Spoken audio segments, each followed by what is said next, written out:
Apa itu nation survival? Apa itu nation right? Apa itu nation interest? Bisakah kita membedakan ketiga hal itu tentang kebangsaan tersebut? Untuk mempertahankan hidup sebuah negara yang berdaulat utuh, maka kita setiap anak bangsa harus paham apa itu masalah kebangsaan. Kita mulai bahas dari nation interest. Apa yang dimaksud dengan nation interest? Nation interest adalah ke arah mana negara kita bergerak menuju.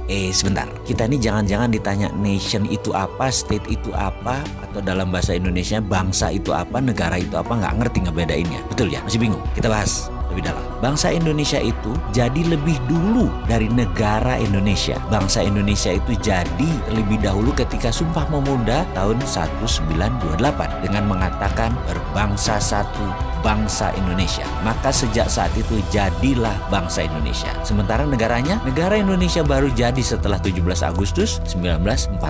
Baru ada yang namanya NKRI, baru ada negara atau state. Bangsa atau nation itu ada haknya, ada right-nya, dan ini yang harus ditegakkan. Bagaimana menegakkan nation interest? Dalam jangka panjang, kita ini harus memiliki sistem bernegara yang kuat. Kita ini harus memiliki sifat bangsa yang penuh dengan kompetensi. Salah satu pentingnya bernegara adalah kita memahami prinsip bernegara. Yang membedakan negara Indonesia dengan Singapura, yang membedakan Indonesia dengan Cina, yang membedakan Indonesia dengan Amerika adalah prinsip bernegara masing-masing. Ada value yang ditanam di setiap negara. Ada prinsip yang dianut di setiap negara. Misalnya Bill of Rights-nya Amerika, Liberté, Égalité, dan Fraternité-nya Perancis. Cina dengan BRI-nya, Belt Road Initiative. Indonesia dengan Five Principle atau Pancasilanya. Kita sekarang melihat negara yang sulit dikontrol karena populasinya 1,5 miliar manusia, yaitu bangsa Cina. Bagaimana bangsa Cina ini supaya mempunyai negara yang tetap utuh? Bukan main-main mengelola bangsa Cina ini. Negara Cina sangat serius mengurusi bangsa Cina. Juga demikian dengan Amerika. Ada 380 juta bangsa Amerika yang terdiri dari multi ras. Bukan suku loh,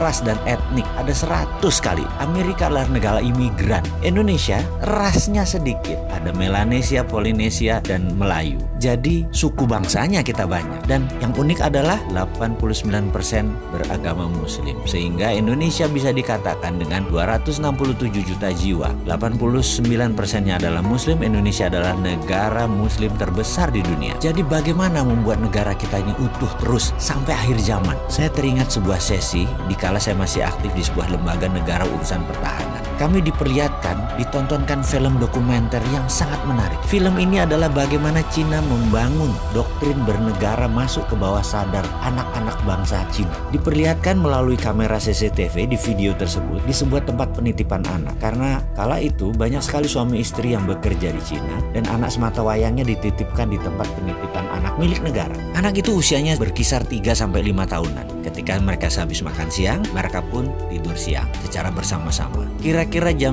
1-an kira-kira. Dan baru terlelap 15 menit lalu disetel lagu kebangsaan Cina. Ajaib, anak-anak itu bangun berdiri tegak sikap sempurna. Walaupun matanya tertutup, badannya doyong-doyong. Sampai lagu tersebut berakhir kira-kira 1,5 menitan. Lalu mereka melanjutkan tidur lagi. Dan ini bagi saya luar biasa sekali. Lalu ada di sesi lain. Mereka kan tinggal di rumah susun, yang apartemen itu. Dimana di sore hari banyak anak-anak lagi main basket, main bola, main tai chi, dan beragam aktivitas sore. Pada pagi dan siangnya, di tiang-tiang itu dipasang speaker toa banyak oleh sebuah tim. Ketika puncak kegiatan mereka kira-kira jam 5 sore, kembali diperdengarkan lagu kebangsaan Cina. Apa yang dilakukan? Anak-anak tadi yang lagi lari, lagi bergerak, tahu-tahu anak-anak itu semuanya diam, berdiri dengan sikap sempurna ketika lagu kebangsaan Cina tadi diperdengarkan. Mereka diam sampai lagu tersebut habis, selesai dinyanyikan. Dan mereka hanya diam saja di posisi masing-masing. Kalau lagi ke timur yang ngadep timur, lagi barat yang ngadep ke barat gitu ya. Dan ketika lagu selesai, mereka berhamburan kembali beraktivitas. Jadi apa yang kita bisa ambil dari pelajaran bernegara Cina kali ini? Ada baiknya ke depan lagu Indonesia Raya yang dinyanyikan adalah stansa 2 atau 3 stansa sekaligus. Lalu setiap anak bangsa mendengar lagu Indonesia Raya dinyanyikan, berdiri sikap sempurna, tidak goyang, tegak gagah sampai lagu itu selesai. Inilah strategi survival of the nation. Keberlangsungan kehidupan berbangsa dan bernegara adalah perjuangan jangka panjang. Membentuk karakter ini kita harus membangun dengan semangat yang gigih militan, yaitu diawali dengan sikap sempurna mendengarkan lagu Indonesia Raya.